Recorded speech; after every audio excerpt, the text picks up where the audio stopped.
This is Jeff Legg. I'm talking today with Frankie Banali, the legendary drummer for Quiet Riot. Got a new record coming out on August 4th via Frontier Records. It's called Road Rage. Here we go. Let me just, first thing I want to say is I want to congratulate you. January, you were inducted into the Hall of Heavy Metal History. You've had quite a career. You must be pretty proud of that. Yeah, that was quite an honor because it was great to be in the company that I was in that evening. Quiet Riot was inducted, and then I personally was inducted, but also my dear friend Rudy Sarzo was also inducted, and the late great Ronnie James Dio was inducted. On and on. I mean, it was just a fantastic evening, and it was an honor to have been a small part of it. Yeah, well, you deserve it. You've had quite a career, so appreciate that. Thank you. Speaking of your career, how do you think the music industry has changed so much? How has your mentality changed? How do you approach your music these days? Yeah, it's completely different. I mean, it's by and large, there is no music industry anymore, or at least it's not as it once was. I think the key points to consider is that back in, obviously the 60s, the 70s, but I can speak personally from the 80s, there were a lot of major record labels, and they would sign a band and commit usually to 2 to 4 records to release, and they would develop the band, and there would be promotional campaigns, and there would be support from the label when you released the record. So by and large now, there's really very, very few traditional labels anymore. Frontiers is one of them out of Italy.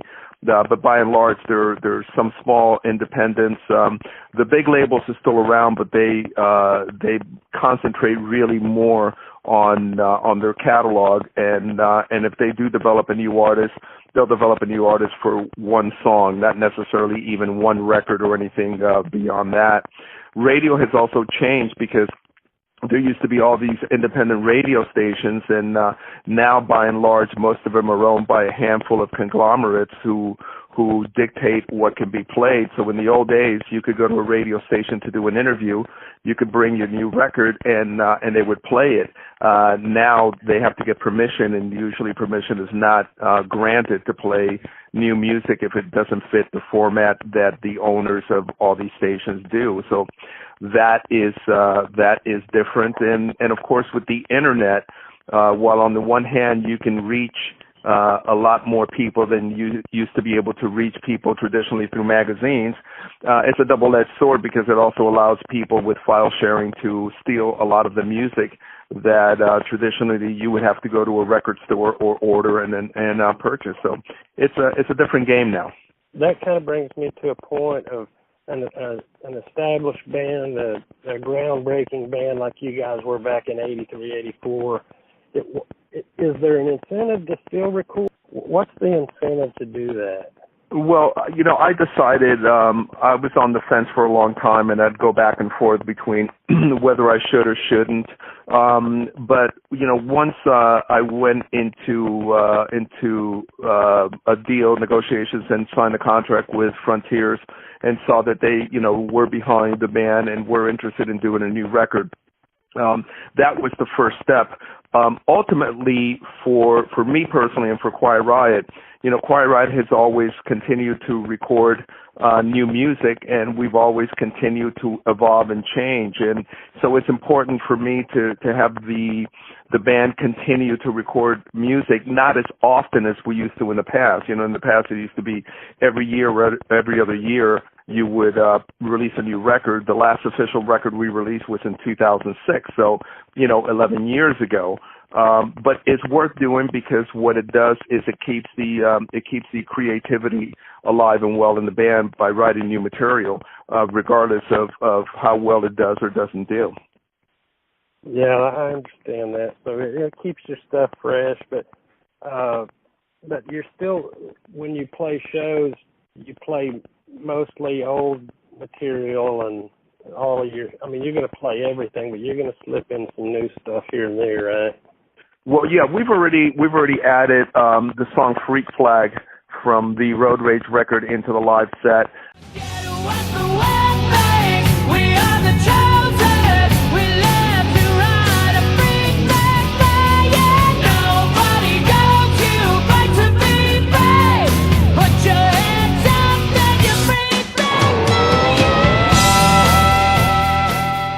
And that's one of the songs that has some similarities to the older Quiet Riot sound. And we're getting ready to add one more song probably in the next week to 10 days. So we'll definitely be adding 2, possibly 3 new songs to the Quiet Riot set. But we continue by and large to do live a lot of the songs from the Mental Health record, quite a number of songs from Condition Critical, some from QR3, and a few other obscure songs in the set. So we give the audience a really, really good cross-section of the songs they want to hear, plus a few surprises. And again, a couple of new songs from the Road Rage record, which comes out on August 4th. Okay. So you have a new vocalist. I guess Sean Nichols was in the band earlier, and James Durbin has since replaced him. I know the record was done in the can why the change? Was there something that I've read all kinds of things, but why the change in vocals? And it's actually very simple. After the record was completed, finished, and delivered. And after only doing 5 live shows, it became very apparent that things were not working out between the band and the vocalist at the time. So it was clearly, we had a band meeting and we made a decision. We put it to a vote to part companies with Mr. Nichols. That left me with a dilemma because the record was already recorded. And I had already contacted James Durbin to join the band, and he was on board. So I had to make the difficult decision of going to the label and saying, we need to stop this release. You need to allow me to go into the studio and re-record all new lyrics and vocal melodies, because I'm not going to ask James to sing somebody else's lyrics. And I'm not going to promote a record that has a different lineup than what the correct lineup should be for Quiet Riot. And the label were kind enough to let me go ahead and do it on very short notice and with a very limited time frame for me to get it accomplished. So there we are. We re-recorded all the lead vocals with new lyrics, all new melodies, to the existing music that was written by myself, Neil Citra, and Alex Grossi, and Chuck Wright. And so that kind of led me, you kind of answered most of my next question, but so when you did the lyrics were redone, was James involved in the writing of the lyrics for the new yes, track, the re-record? Yeah, James is completely and totally responsible for all new original lyrics and all new original vocal melodies. As a matter of fact, he never heard the first version of the record, so all he heard was the music.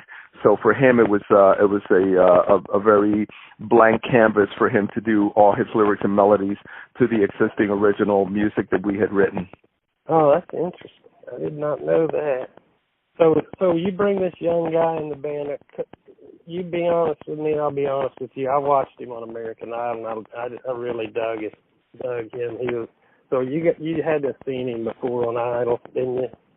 Yeah, it's an interesting sequence of events, because what happened is I didn't particularly watch the American Idol franchise, but when I heard that there was a rock guy, or I think a metal guy is what they called him, on the show, I wanted to check it out, because that had never been done on American Idol.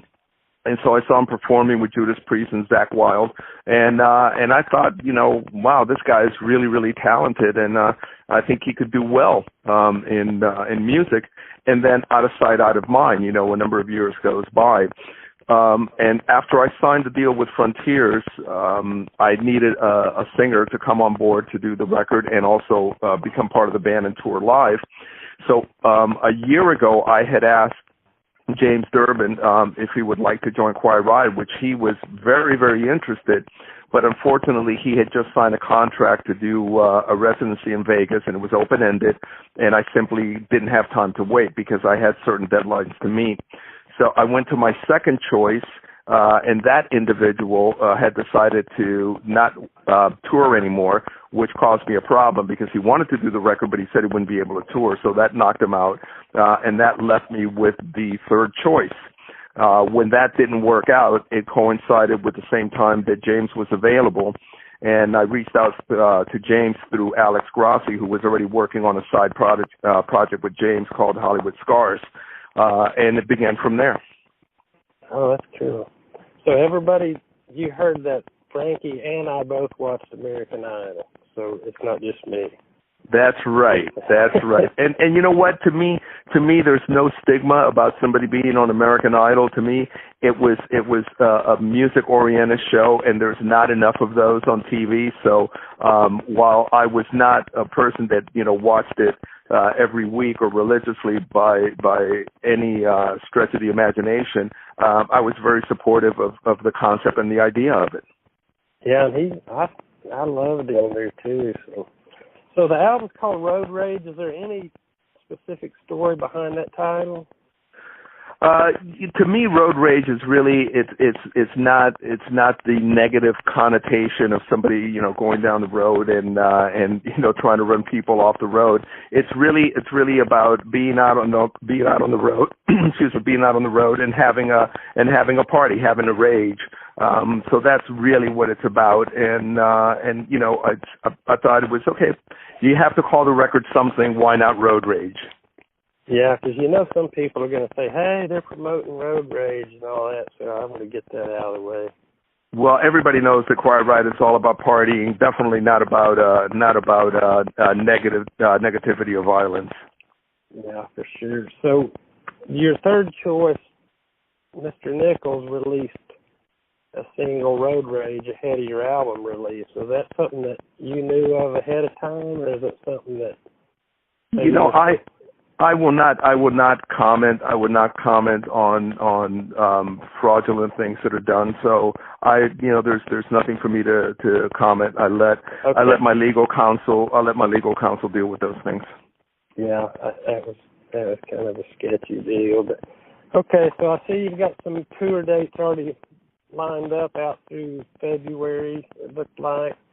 So what can the fans expect? Is there going to be a year long? You're going to go for however long? How many dates you're going to have on the tour? And is it going to be North American, around the world? What are you going to do?